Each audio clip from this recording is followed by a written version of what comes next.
Romans 14.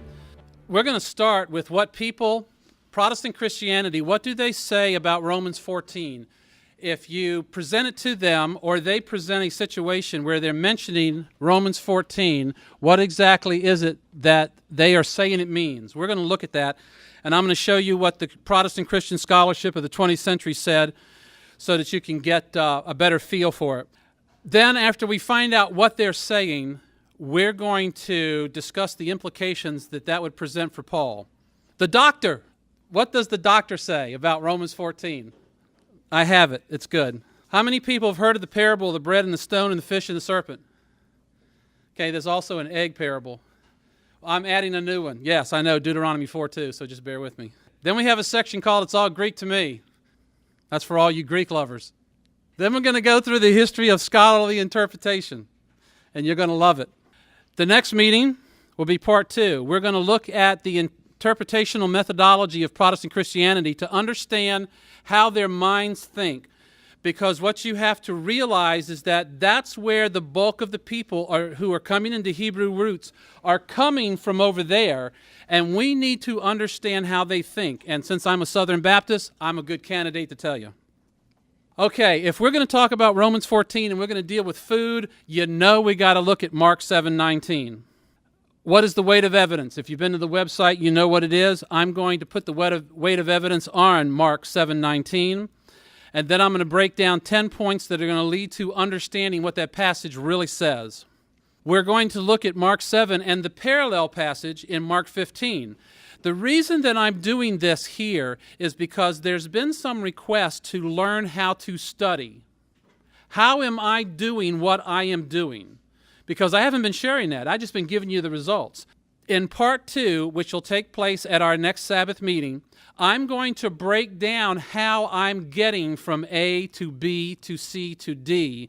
And this right here is how I'm going to connect those dots. So not only are you going to get the information, you're also going to find out how I got it. Then part 3, one of the things that you'll learn when you look at the historical grammatical pursuit of understanding Scripture is that in the first century, purity was a major issue for Pharisees. We're going to discuss the purity issues of the first century and how Yeshua addressed them. If you're going to talk about food, who could leave out Peter and the sheet? And then the last one is 1 Timothy 4, because Hebrew roots movement is being called a doctrine of devils. We need to dismiss that, and I'll show you how. Then we're going to discuss the history of Rome in 2 minutes, so it'll be concise. And then we will finish with Romans 14, and I will lay it out. All right, so that's what's coming up. Can never have a section of Scripture without having fun with math. And then I'll bring you the conclusions. Okay, so let's get started. What do they say it means? I just did this. I just did this with a person on the phone, okay? They said, you shouldn't dispute about food or holy days. Well, how can you discuss something if you can't discuss something? Verse 14 is our killer verse. Nothing is unclean. Paul declared it. You're going to like that part too. And the third thing that they say is, now remember, this is a Protestant Christian who has not come out of Protestant Christianity, speaking to a Hebrew roots person, saying, I'm strong and you're weak, and here's why. The major commentary of the 20th century for Protestant Christianity is called the International Critical Commentary, and we're going to look at some readings in here that deal with Romans so that you can find out how the minds have been set. As I go through this material, please remember, what is the plan of the enemy? What is the plan of the enemy? When I read this stuff, you're going to go, what? What? Remember the plan of the enemy. If you were the enemy, how would you do it? What I'm going to show you is that I actually have the scans. As you know, this PowerPoint's always available online, so if you need it, you can get it. I have all of this in PDFs. You send me an email, I send you the stuff. But I'm going to show you some pieces so that I can quote. This is the section that deals with, as you can see, Romans 14:1 at the top there, the strong and the weak. All right, and I'm going to pull some quotes out so that I can put you within the context of what Dr. Cranfield is talking about. Some recent commentators, this is Dr. Cranfield discussing other Protestant Christian scholarship, Some recent commentators have exhibited great confidence in their approach to the interpretation of this section. This we find surprising, for it seems to us to be extremely difficult to decide with certainty what exactly the problem is with which Paul is concerned in this section. My goodness gracious, somebody actually sees.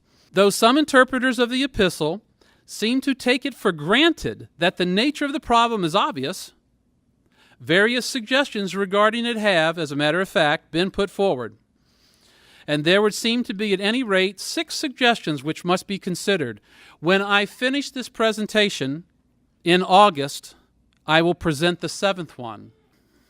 It is often assumed that the people referred to in this section as weak in faith, or simply weak, are people who are legalists. We've heard that term before.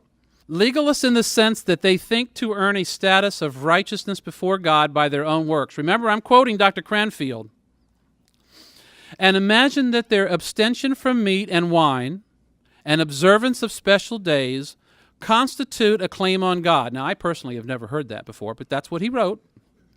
People who have not yet learned to accept justification as God's free gift. Then he quotes Dr. Barrett.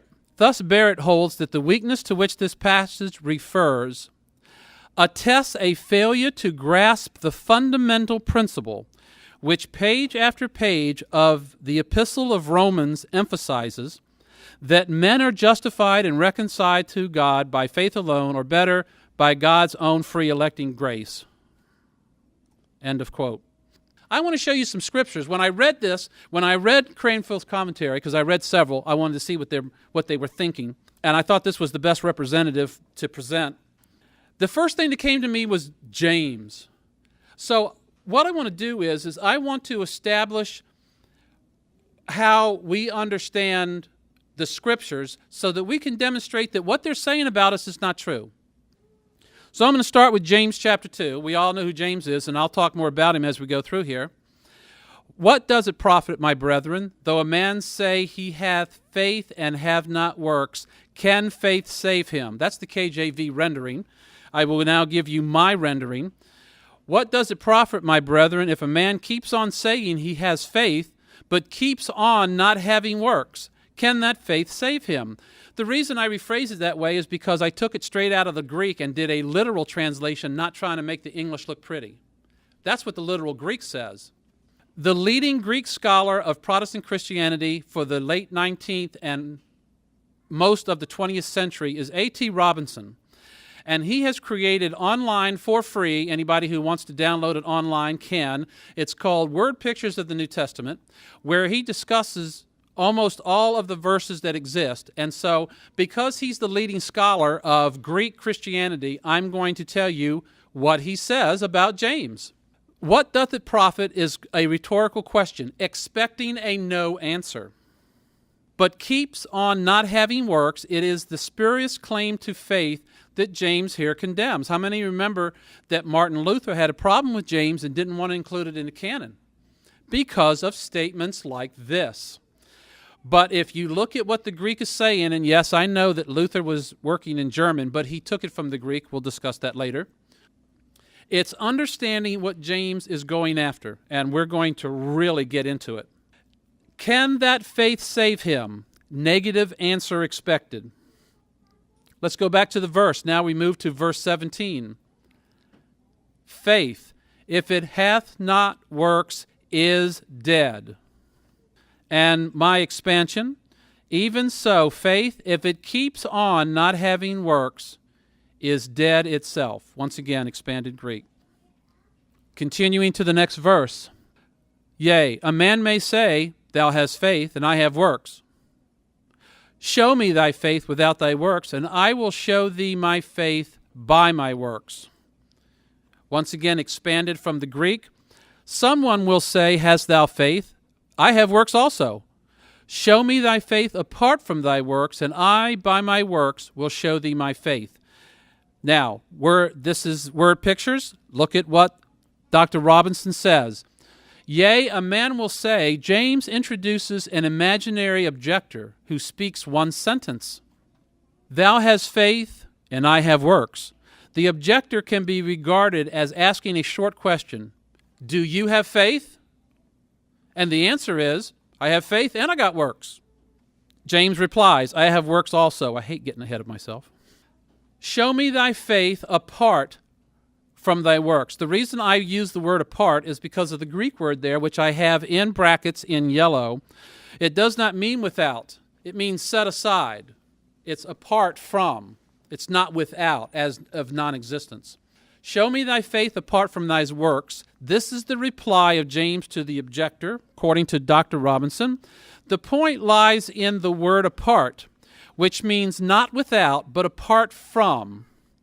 That is, the works that properly belong to it and should characterize it. According to Dr. Robinson, it is not faith or works, but proof of real faith. Now, is this not where we are? This is how we understand it. It's not an issue of works or faith. It's living faith produces works. So what Dr. Robinson is saying here, yes, Protestant Christian, Greek scholar, he is saying it's not about faith or works, but it's proof of real faith. Good insight, Dr. Robinson. Continuing with the verses. Now we get into what does the word believe mean? Faith. Thou believest that there's one God. Irrelevant. The devils also believe and tremble. It does not benefit them that they believe there's one God. James goes on with his reply. Dr. Robinson, belief that God exists is not belief or trust in God. That's pretty important. Pretty important. Thou doest well. Dr. Robinson states that is good as far as it goes, which is not far. Because it doesn't. We know how the demons are, how they're doing right now. The demons also believe. They go that far. They never doubt the fact of God's existence, unlike some people in the world today who doubt the fact of God's existence. The demons are even beyond them, except it does not matter. Verse 20. But wilt thou know, O vain man, that faith without works is dead. KJV, my expansion. But dost thou wish to know, you man, you empty vessel, this is Greek literal, faith apart from works is worthless. That's where we are. I mean, isn't this how we understand what James is saying? It's not about works or faith. 24. I tell you what, James is a man who is going to reiterate. He did not read the book, How to Talk Unclear. Okay? You see then how that by works a man is justified and not by faith only. This was Luther's most unfavorite passage. My expansion. You see then how that by works a man is shown to be righteous, not only by faith. Dr. Robinson is justified here, not is made righteous. Very important point. It's not is made righteous, but is shown to be righteous. Big difference. James is discussing the proof of faith, not the initial act of being set right with God. Big difference. He continues, and not only by faith. This phrase clears up the meaning of James. Faith, that is, live faith, living faith, is what we must all have. Only it must show itself also in deeds as Abraham's did. Why Abraham? Because a couple of verses earlier, he gives an example from the Torah about Abraham and how his deeds demonstrated his faith. And so he's drawing on a historical reference. That's usually a good thing. 26, James is not through pounding this rock. For as the body without the spirit is dead, so faith without works is dead also. I also translated this from the Greek, and it was really cool. For as the body apart from breath is dead, so faith apart from works is also dead. The Greek word was the medical term that was used in the first century when they would take some type of plate, mirror, glass, reflective surface and put it up to the person's nose and mouth to see if they could see the impression of breath. And if it was not there, here's the word. And that was like, oh yeah, that nails it. Everybody knew what that meant in the first century. Okay, back to Dr. Robinson. Apart from the Spirit. apart from breath, he says, it is not easy to tell when one is dead, but the absence of a sign of breath on a glass before the mouth and nose is proof of death. Startling picture of dead... When I read this, I almost fell out of my chair. I got one later on where I did fall out, but this is pretty good. This is Dr. Robinson. Startling picture of dead faith in our churches and church members with only a name to live. They're called Christians. That's all they got. This is his assessment of the reality of Protestant Christianity in the 20th century. Ouch. All right, so just in case there's any question about who is James, he was the head of the Jerusalem assembly. Yaakov was the official name. We will not discuss why he's called James in the KJV. 1:1, author of the epistle written to the 12 tribes scattered abroad, which are of the dispersion. I wonder who that could be. Verse 21, he says, receive with meekness the implanted, and I've put also inborn because of the Greek word. I did some looking up on that. It's put within. Receive with meekness the put within word, which is able to bring about your actual salvation. That's based on Greek. And I put Jeremiah 31 because, as we all know, it is the writing on the heart of the character of God, which we've already gone over numerous times. 122, keep on becoming doers of the word and not hearers only, deceiving your own selves. This is James talking. For if any be a hearer of the word only and not a doer, which equals no works, he's like a man who looks into a mirror. This is a straight Greek translation because the English was not quite what I wanted in the KJV. He glances at himself in the mirror, and off he goes, straightway forgetting what manner of man he was. And I can just imagine, you walk up to a mirror, you see how you look, you immediately leave. You don't even concern. Now, this is talking about more than just physical appearance, but he's using that kind of like a metaphor, figure speech type thing. 25, here's the big one. He who looks carefully into the perfect law of liberty. Well, what is the perfect law of liberty? According to Protestant Christianity, it's the gospel of Christ, which is defined by Protestant Christianity as belief that he is the Son of God who came to redeem us, and that's it. That's a problem. Not according to James, and I'm going to show you why.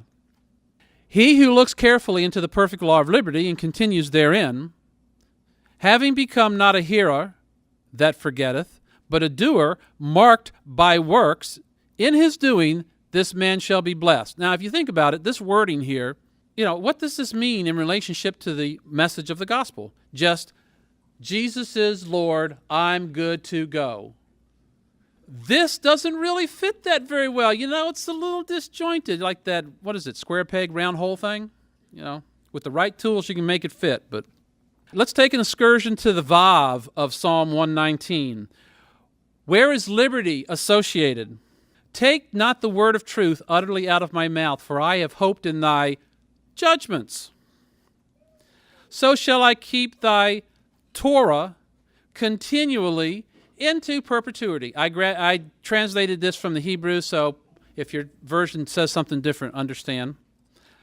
And I will walk at liberty, for I seek thy precepts. We got judgments, we got precepts, we got the Torah, going on for a long time. I will speak of thy testimonies, and will not be ashamed. I will delight myself in thy commandments, which I have loved. My hands also will I lift in thy commandments, which I have loved, and I will meditate in thy statutes. He didn't leave nothing out. This got the whole package here, right in the Vav. That's where liberty's found in the Torah. While head of the Jerusalem assembly, he decreed the final decision in Acts 15 that the new incoming Gentiles need to adhere to the same Levitical commandments that Moses required the new incoming Gentiles back in the wilderness. We already covered that earlier. But this was his ruling. After you see Peter and whoever else spoke, James says, I make this decision, blah, blah, blah, blah, blah. And here's why. Okay, moving in time from Acts 15 to Acts 21, he met Paul when he arrived in Jerusalem. What was his lifestyle? What does Acts 21 say? Verse 20, do you see, brother Paul, how many tens of thousands of Jews there are which believe, and they are all zealous for the law? This is the James that was talking about works, faith, dead faith, law of liberty. What might he have been referring to? Just a guess here, just a guess. What does he tell Paul? Take the men, purify yourself, pay their expenses, then all may know that you are not teaching apostasy. That's what he says. If you do this, everybody will know that you are not teaching apostasy. What is apostasy? As regards the teaching of Moses, it means not to observe Moses. This is what was the arrangement between James, the head of the mother church, that we just read in chapter 1 and chapter 2. This is what was established when he discussed with Paul. And that, we'll get into Paul keeping the law later. Conclusion on James. He was the head over all the churches. He set down church policy. Acts 15 was big. He was proud of the number of Jewish believers and their zeal for keeping Torah. You're going to see why that's important in a second. He counted himself in that group. He invited Paul to take specific actions so that he could know once and for all if Paul should also be counted in that group. It was very clear. Now, let's go back to James chapter 1, verse 25. But he who looked carefully into the perfect law of liberty, what do you think it is? If the Torah is the perfect law of liberty, what are the works he refers to in the faith apart from works section? Probably has something to do with the Torah. Just a guess. The word inborn statement at 121, which I spoke about previously, speaks to the works that properly belong to faith and should characterize it. That is Dr. Robinson, the Protestant Christian scholar. Yeah, the works that properly belong to faith and should characterize it. Amazing. It is not faith or works, but proof of real faith, which equals observance of Torah from the heart. Is any of this new? Have we not been finding this in every section we have looked at on the path this year? All right, let's go back to the International Critical Commentary. I'm continuing to post the pages for anybody who wants to track this down later. It's often assumed that the people referred to in this section as weak in faith, or simply weak, are people who are legalists in the sense that they think to earn a status of righteousness before God by their own works. No, that's not what James is saying. We just saw it. He's not even near that. Dr. Robinson isn't even near that. They imagine, you've already read this, imagine that their abstention from meat and wine and observance of special days constitute a claim on God. People who have not yet learned to accept justification as God's free gift. Have we been nailed incorrectly or what? This is not right. Thus, Barrett holds that the weakness to which this passage refers attests a failure to grasp the fundamental principle which page after page of Romans emphasizes, that men are justified and reconciled to God by faith alone, or better, by God's own free electing grace. We're not arguing with you. But James says if you don't have works that are a part of a living faith, your faith is not going to do much for you. So we're not in disagreement with them. We just got to get over this hump. All right, let's continue moving now. As I told you in the beginning of this, Dr. Cranfield identified 6 major ones. I'll add a 7th later. But the 6th one, the 2 through 5, we're not even going to spend time there. Okay, they have no merit. But the 6th one is worth looking at because I think you're going to be appalled. Here we go. A 6th possibility is that the weakness of the weak consisted in a continuing concern with literal obedience of the ceremonial part of the Old Testament. But what does ceremonial mean? Their definition of ceremonial was the Sabbath, feast days, clean and unclean, sacrifices, and discharging vows. Now we have a problem.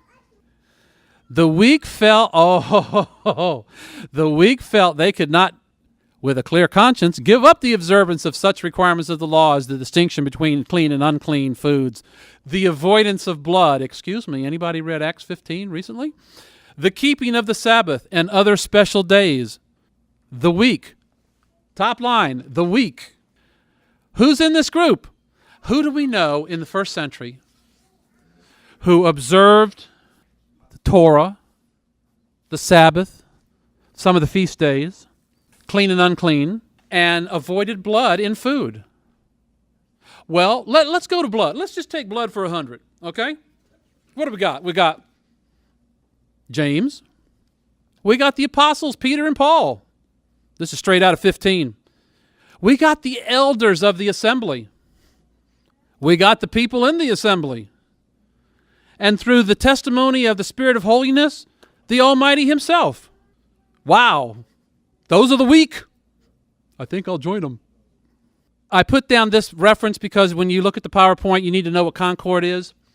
If you read the 1530, right before the Protestant Reformation, there, and this is on the website, there's a link straight there. I think it's number 62. It'll take you to a section where it says that, and this thing about blood in Acts 15, nobody observes that, and if they do, it's okay, you don't have to observe it. Because the disciples, they didn't want to have to observe that either, but they did for a while just to make everybody happy. That's what they said. I'm like, I brought this up to some people. I said, who are you to just do away with the commandments because I decided to? I didn't know that. Ready? Remember the weak now. The weak in faith are also characterized by a certain weakness of character. Remember, we're talking about James, the elders of the church in Jerusalem, Peter and Paul, a liability to yield to social pressure and allow themselves to be blown off the course which their own faith has set them free. The attachment to the festivals, new moons, and Sabbaths, clean and unclean, and no blood in food, is a feeling which, while it goes very deep, is ill-defined and difficult to defend by argument. Well, yeah, if you don't have the Old Testament, you could have some struggles. It accords, too, with what is said about the grief, the spiritual ruin, to which the weak, that's James and the other observers of Torah, can easily be brought to. For to have a deeply felt conviction, but to be unable to marshal clear-cut arguments in its defense, is to be in very serious danger of losing one's personal integrity. Oh, Paul, I feel bad for you. The weak were abstaining from meat and observing the feast days because they felt sincerely, albeit mistakenly, that it was only along this particular path that they could obediently express their responsive faith to God's grace in Christ. I feel like sometimes they're so close. So close. I could reword this sentence and not add any words. I could take away a few, but I could reword the sentence and make it correct. I mean, that's how close they are. The mention of... This is standard protocol. The mention of abstinence from wine is not so easily accommodated in this framework. This whole framework he just established of why we're the weak, the mention of abstention from wine is not so easily accommodated. Perhaps the reference should be understood as hypothetical and didn't really exist. Then we don't have to deal with it. Help me. Conclusion. The most probable explanation of the nature of the disagreement, now this is straight out of Cranfield, between the weak and the strong is that, whereas the strong had recognized that Yeshua is the goal and substance and innermost meaning of the Old Testament law has come, the festivals, new moons, Sabbaths, clean and unclean, no blood, no longer required to be literally obeyed. On the other hand, the weak felt strongly that a continuing concern with literal observance of the ceremonial law was an integral element of their response of faith to Christ. Has he nailed it on the head? Yes, you got it. You got it. Amen. Hallelujah. So I ask you again, what are we up against? Do you really want to know? This is what we're dealing with. Going back to the beginning, don't dispute about food and holy days. Nothing's unclean. I'm strong and you're weak because you want to continue to observe God's righteous standard where I've been set free from it. This is what we have to deal with. Let's continue. All right, implications for Paul. Acts 21, we just looked at that. They've been informed that you're apostatizing from Moses. If you will do this, they will know that there's nothing to these accusations and that you yourself also observe the ceremonial law as Protestant Christians will define it in the future. There it is, right there. Paul's conscience. I've actually read commentaries in which people said, I don't know how Paul could have said that. I mean, he's teaching people not to keep the law, and he's lying to James right to his face. And I'm thinking, have you ever considered that might not be the case? Here's some conscience quotes. Paul, earnestly beholding the council, said, Men and brethren, I have lived in all good conscience before God unto this day. Either he is the greatest liar of all time, or perhaps he's telling the truth. Herein do I exercise myself to always have a conscience void of offense toward God and toward men, but have renounced the hidden things of dishonesty, not walking in craftiness, nor handling the word of God deceitfully, but by manifestation of the truth, commending ourselves to every man's conscience in the sight of God. Now the end of the commandment is a good conscience, holding faith and a good conscience, whom I serve from my forefathers with a pure conscience. I think that's enough. What do we think? Paul knows something about conscience. All right, conclusion. Paul is weak and strong at the same time, according to Romans 15:1. Because he observes the ceremonial law in 14, that makes him weak. But in 15:1, he says, I'm strong. So Paul is strong and weak. I'm looking for the commentary that's going to address that.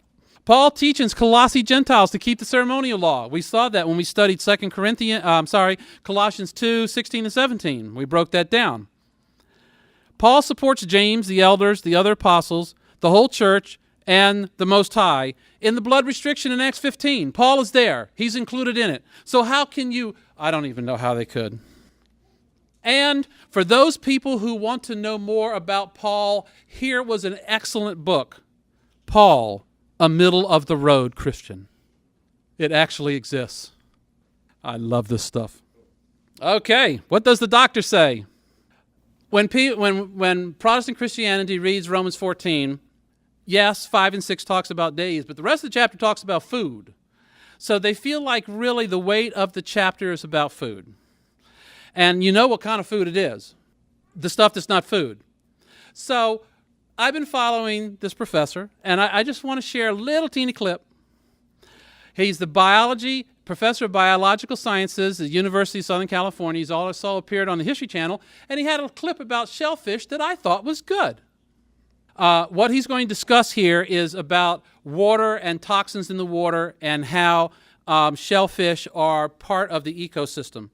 He's going to discuss 3 types of poisoning that are available for us when we consume shellfish. They are amnesic, paralytic, and neurological. Okay, here we go. Continuing. We discussed these parables. What man is there of you whom if his son asks for bread, will give him a stone? We've heard that before. Bread, stone, different. Asks for a fish, gives him a serpent. And asks for an egg, gets a scorpion. Okay, I submit another one. If he asks for food, will he give him poison? That's a question in my mind. It's all Greek to me. Here is the word for clean. I want you to notice it very clearly. K-A-T-H-A-R-T-O-U. Now I'm going to show you the word for unclean. It's the exact same spelling, except it has the word A, the letter A in front of it. That's how you do the opposite in Greek, is you place the A in front. So as you can see, these words are pretty close. And if you had a bad manuscript, you might, you can mess up something. The A was kind of like lost, ink wore off, something like that. But now, what is the word for common? Oh yeah, that looks exactly the same. I mean, do we have a mystery here? I don't think so. Clean, unclean, common. There's no debate that clean and unclean ain't even close to common. See what I'm saying? Completely different set of letters, K-O-I-N-O-N. Up there you got K-A-T-H-A-R-T-O-U. Completely different set of characters. There is no confusion here. So that you can see this in action, I'm going to give you Peter with the sheet. And almost every version that I have read has verse 14 correct. It says, I have never eaten anything that is common or unclean. Let's look at the Greek. Koinon. The word for an is kai. The next word is katharton. Common and unclean.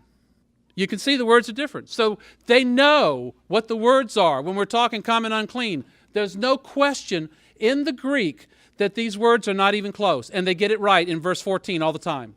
They get it right. Here is the fun part. If we're going to address Romans 14, we have to know the history of how it was understood. Because today, do you have your Aramaic Bible? Yes. Pull up Romans 14:14. They got it wrong.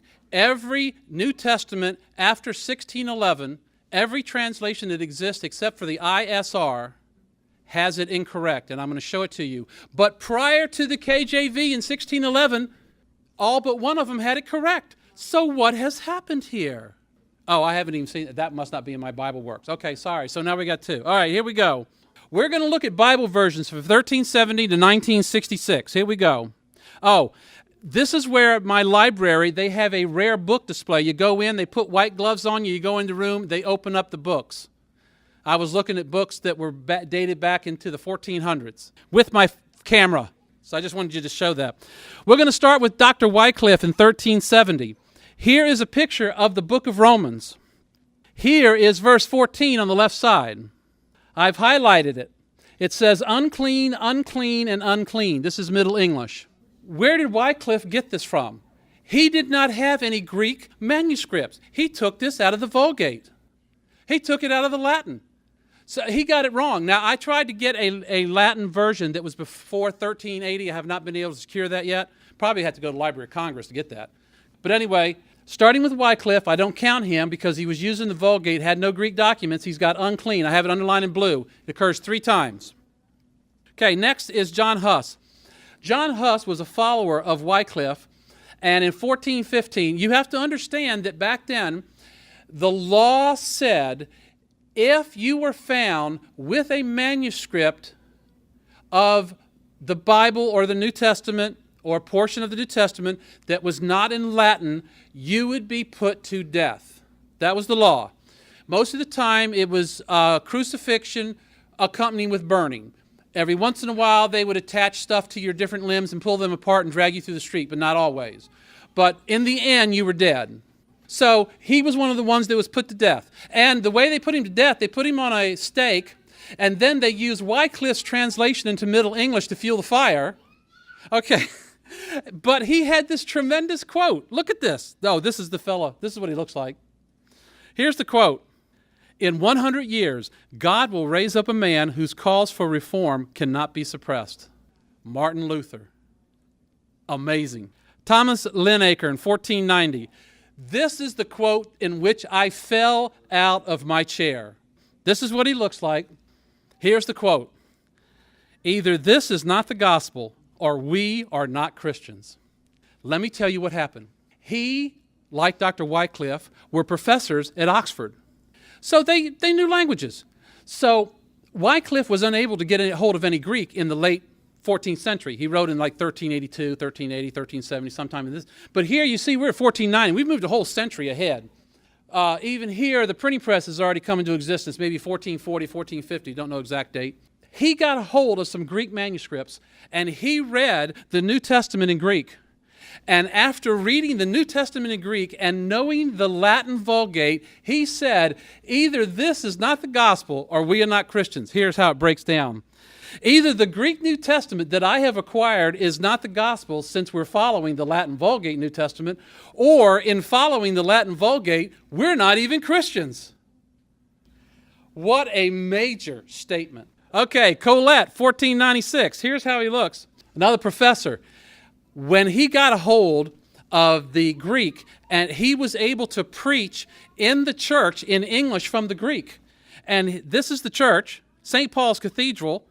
20,000 people would come to service to hear it in Middle English, and 20,000 would be out the side trying to hear on every Sunday to listen to the Greek New Testament being taught in Middle English. Of course, right now they only have about 200 at each service, and most of them are visitors. But back then, people wanted to hear the Word. It was Rasmus. I know I've badmouthed him from time to time, but today I have good things to say about him. Here is his New Testament parallel, Greek on the left side, Latin on the right side. Because what happened was, he was a devout Catholic.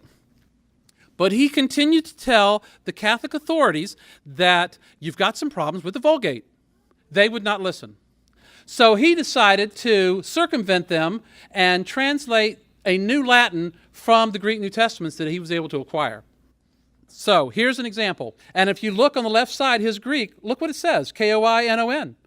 3 times he's got common. Look at the Latin, common, common, common. So as you can see here, back this far, they have it correct. He also wrote a separate Greek one, and you can see the words even better, K-O-I-N-O-N, all 3 times, underlined in blue. Luther comes to him and says, yo, I need that Latin Greek parallel Bible you just wrote. So he wrote it. Look what he has. G-E-M-E-Y-N, 3 times. What does that mean? Well, let's go over to Acts. This is Peter 10:14. Nothing is common, unclean. Look at the difference in the spelling. It's the same one for common. So Luther had it right in 1522 in German.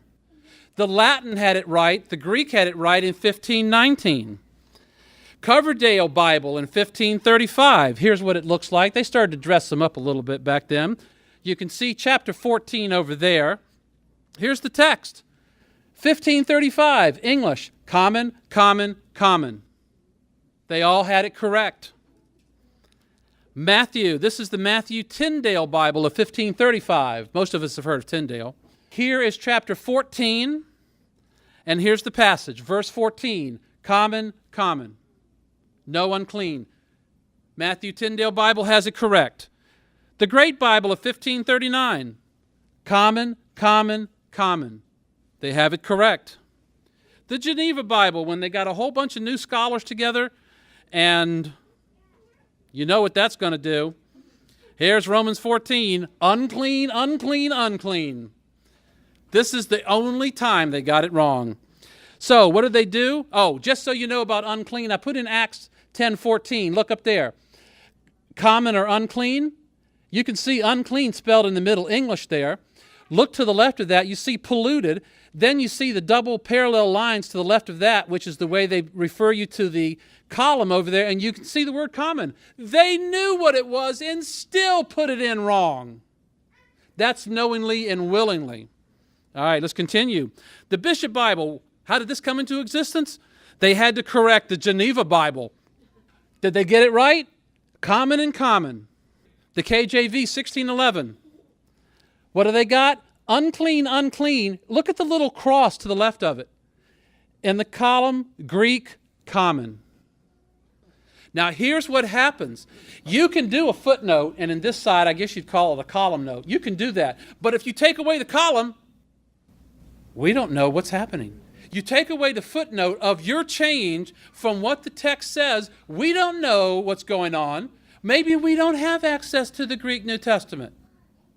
So we're depending on you to get this right. There's your problem. Reims was 1861. What happened is that the Catholics realized that they could not suppress people desiring to hear the scriptures in their own tongue, so they rewrote the Latin Vulgate in English here. Believe it or not, they got it right.